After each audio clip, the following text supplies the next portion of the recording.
Hello everyone, my name is Anish Rana and you are watching Kubernetes web series. Today my topic is StatefulSet. Here we will talk about different topics which will be included in the StatefulSet. So what we will going to cover in this video. So introduction, what is StatefulSet, and then we will talk about the key feature of StatefulSets. Different than deployment, as we know that we are very much familiar with deployment, then how it is different than deployment. So we'll talk about headless services here, and then difference between stateful set and deployment, and when to use stateful set. After that, then in the component we will talk about the different component that we will going to use inside the stateful set, that is port template, volume claim template, headless services, storage class, and label and selectors.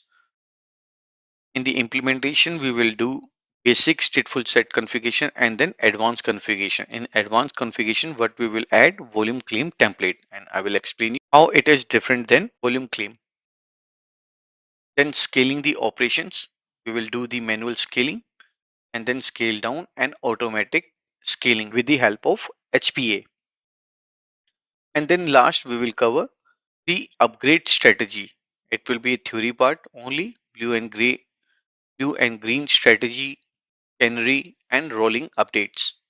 So let's start with our first topic, that is what is stateful set. A stateful set in a Kubernetes resource is designed to manage stateful set application. Now it comes to our mind that what are stateful applications? A stateful application is one that maintains the state of its interaction over time.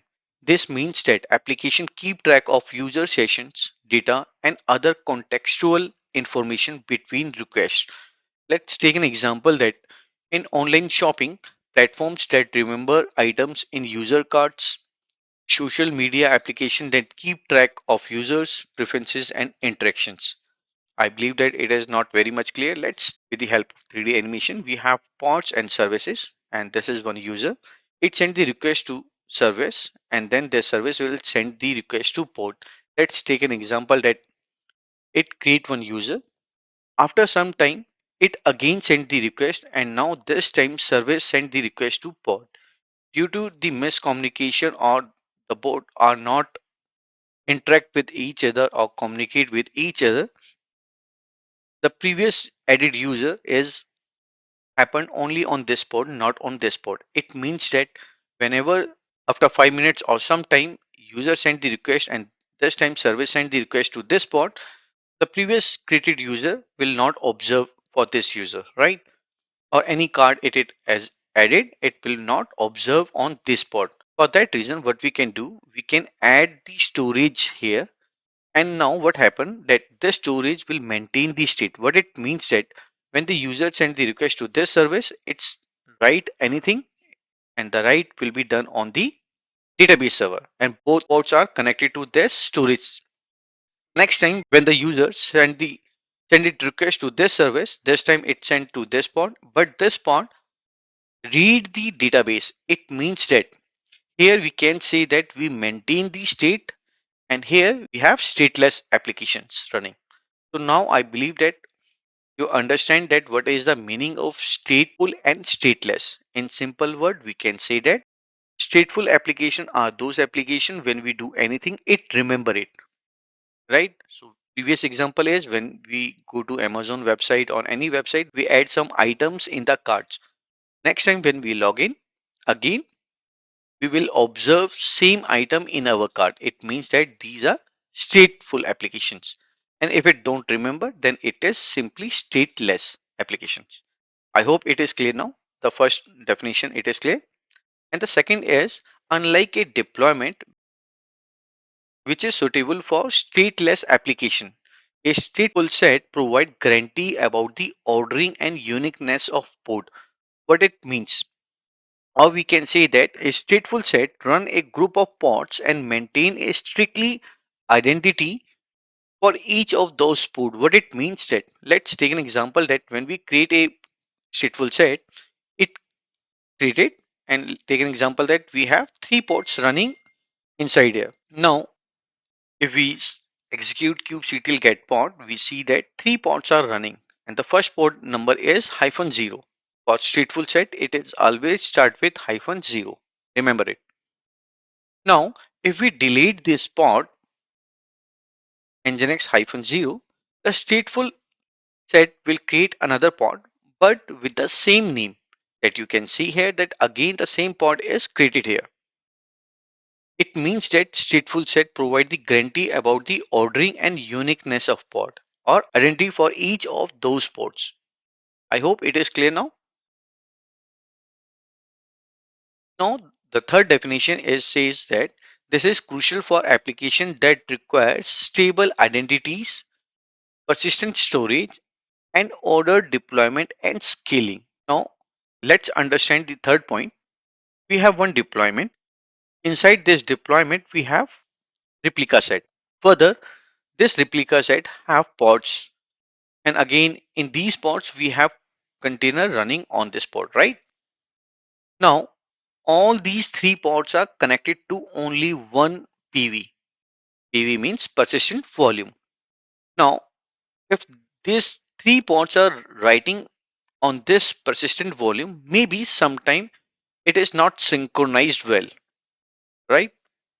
For that reason, stateful set come into the picture and same three pods, but this time we create a three different persistent volume claim for each pod. So in future, if this pod goes down, then a new pod will come and connect to the same persistent volume. In short, we can say that whatever we have written on our persistent volume, it will be maintained forever, right? And this pod name will be always same that I had already shown you previous slide, right? So now the persistent volume and ordering of deployment and scaling, this is what I will explain in my coming slide, don't worry. But here its stable identities and persistent storage will be always strictly maintained in the stateful set. So now I hope it is clear that what are the difference between deployment and stateful sets. Now let's talk about key feature of stateful set. The first one is stable network identity. Each pod in the stateful set has a unique stable hostname that persists across rescheduling. This is what I had already shown you, but we can see here that this is a stateful set nginx 0, and if we delete this pod, it will create the same pod again. We can see that this is 119 second before and now it is 21 second. So now a new pod is created, but the name will be same here. Okay. The second is stable storage. As I mentioned previous that it maintains its own persistent volume. So every time whenever the pod dies, a new pod will be created that attached to the same persistent volume PV. Same it is written here that stateful set can be associated with persistent volume claim that ensure data is retained even if the pod is deleted or rescheduled. Okay. Now the third point is ordered deployment and scaling. What it means. And this is what here we have pending here. Pods are created, updated, and deleted in a specific order, ensuring that application can maintain its state. Let's take an example that if we want to upgrade the stateful set, what will happen? So first pod will be created here, second pod this, and third pod is this, right?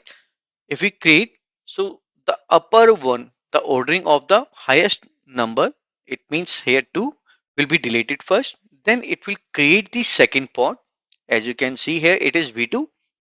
After that, second V1 pod will be deleted. The second V2 will be deleted. And in the last, this pod will be deleted and V2 will be created. This is how it is maintain the ordering. Okay.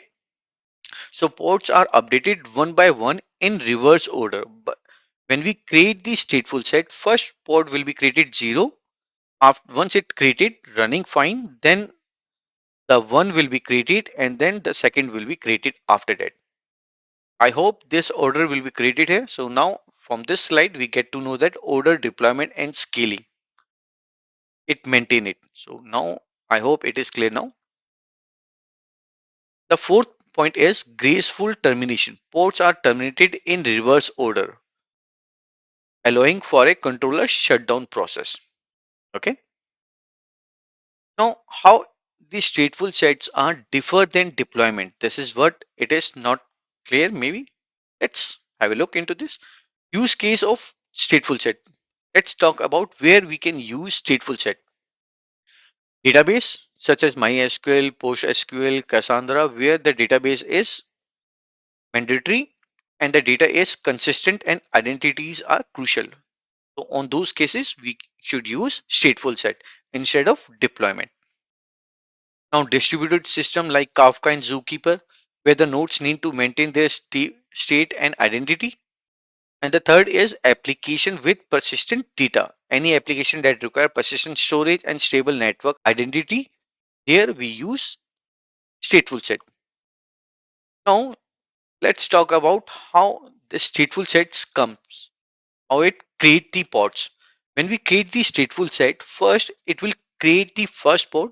Take an example that this will as a master. Okay, the second pod will be created, but this time the second pod will get, or you can say that synchronized with or copy from the master pod. After that, the third pod will be created. Take an example that in our replica we have maintained three replica. So how it will do? So the third pod will copy from the second pod, not from the first pod. Okay, and in database, the first pod will be always a master and the other pods will be as a slave. So all the writing part, whenever we get the request for writing anything in the database, it will go to master. Okay, so this is the way the second pod fetch the data from the first pod, and the third pod will copy all the data to the second pod and then synchronize with master pod. Okay, and this is my service, and here the service is headless service. This is not the normal service that we used to work for deployment like load balancer, node port, or cluster IP.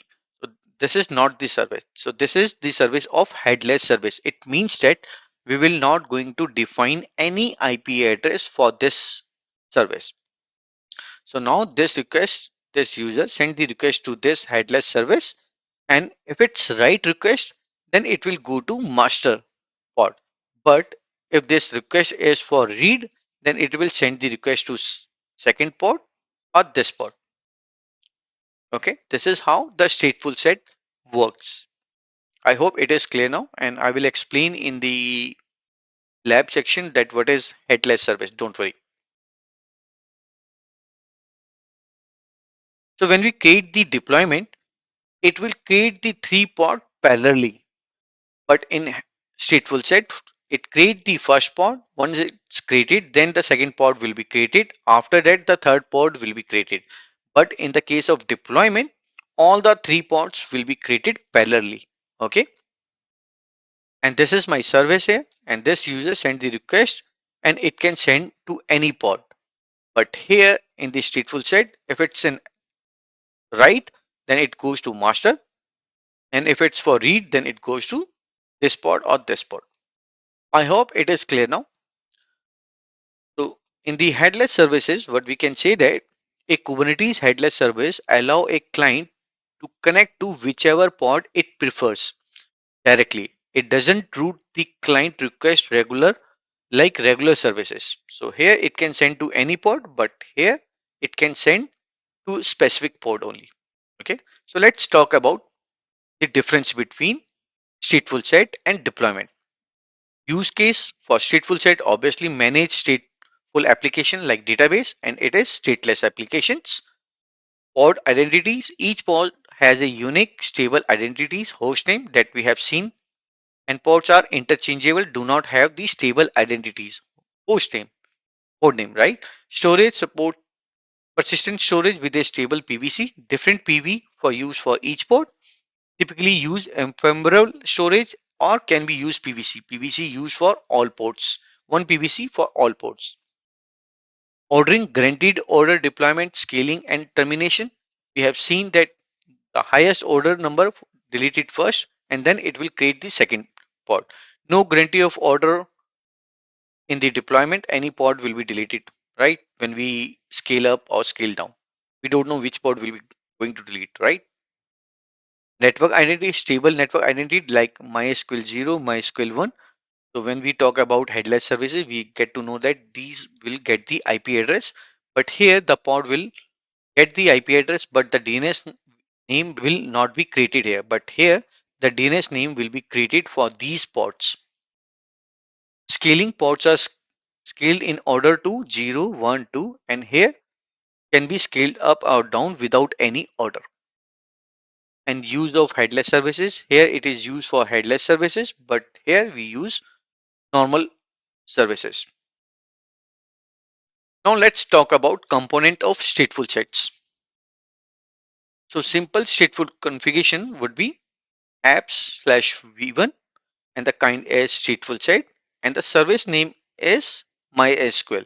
In deployment, we will never use this service name, right? But in stateful set, we mention the service name.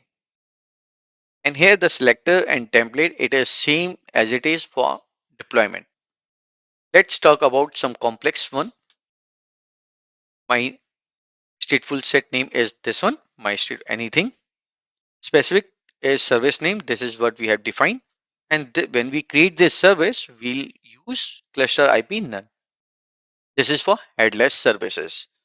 Okay. Now replica is 2. Select and template. It is same for deployment. So I'm not going to describe these things. In the container sections, everything is same like deployment. Nothing change. And here, if we have volume mount, then we will going to create volume claim template. And this is the name is same here, volume claim. But when we talk about deployment and we have volume mounts, we use volume and inside this volume we use volume claim and the volume claim name here. But here we are using volume claim template. It means that stateful set will create two PV and PVC, right? This is what it is mean because here the replica set we have mentioned here two. It means that it will going to create two dedicated PV for each pod. But here we will use only one persistent volume claim for both pod. I hope it is clear now. We will do the lab and it will be clear, super clear when we perform the lab. Don't worry. Now update and upgrade the strategy. Let's take an example. We'll understand with the help of one story here. When we create the Kubernetes cluster, we'll going to have one master node and two worker nodes. And the worker node IP address is 32, 33. Just remember this thing. So this is my blue green deployment. What is this blue green deployment? I will show you. Okay.